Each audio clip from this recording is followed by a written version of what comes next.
I'm a journalist, but I also have a service dog, and most people wouldn't think those two things go together.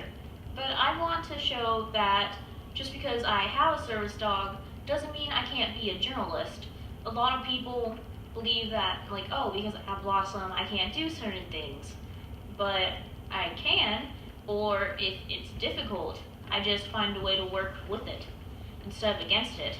And so I really want to show other people that it's okay to have a disability and do like whatever you want to do. You can be a journalist, you can be a scientist, whatever you want to be. Being honest and being ethical and sticking by your guns.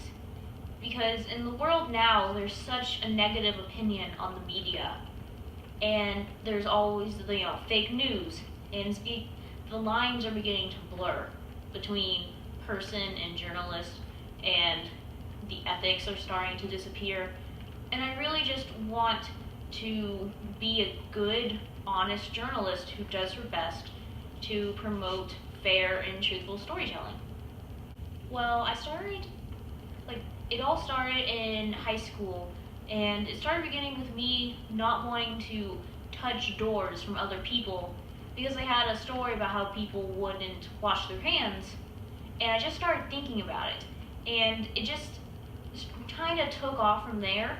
And I have what it's called intrusive thoughts for OCD, in which case basically things that don't happen or may possibly happen stay in my brain, and no matter how hard I try, they just keep on coming back. And sometimes it's hard for me to remember if what my brain is telling me happened actually happened or didn't happen. And so that just causes me strong anxiety. Like, for an example, for the longest time, I was always afraid that I would hit somebody while driving, and like my brain imagined like me hitting someone, and I knew I didn't hit anybody, but my brain just kept on imagining me actually doing something, and I got so anxious, and I had to like check the news and make sure there wasn't any like hit and runs.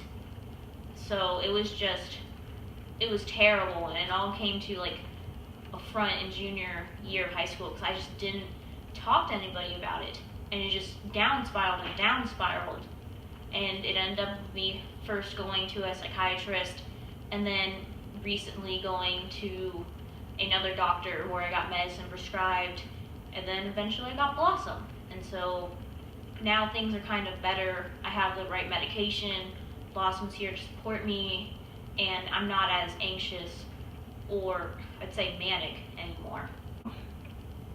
Well, physically, I would used to hurt myself through my OCD. Like, I would pound my head, telling me, like, literally trying to knock the thoughts out of my head. And so I would start petting her, and I wouldn't use any force because I don't want to hurt her. So it would calm me down, and I'd be so focused on petting her, like, with care and stuff, that I would stop thinking about harming myself. And then mentally, just having a living creature depend on you and love you unconditionally, it really does something for me. Because, like, before I was so depressed. That was part of my OCD, like, depression came from it. And now Blossom gives me a reason to, like, get up in the morning because I have to take her out. And so she helps me go about my day. Like, I wouldn't say my professional life. I know I've gone into arguments with people because they don't believe that because I have Blossom that I'll be able to do my journalism professionally. Like, that was a concern with my parents when I first was like considering getting a service dog. They were worried that I wouldn't get hired because I had her. And in some places, unfortunately, that's probably what's going to happen. They won't say it, but that might be their opinion of me. But I personally believe that as long as I keep trying, then it won't affect me professionally. Because why would I want to work at places that are so callous as to judge someone just because they have a service dog. And then socially, I mean, not really, because there's some places I can't take Blossom, like the movies. I'm not going to take a dog to a movie where there's surround sound because I could blow out her eardrums. But I do have friends, I have family who are more than willing to watch her for me, so that, and I don't go out often anyway, so it's not like it's limited me. But yeah, besides that, I'd like to see myself happy.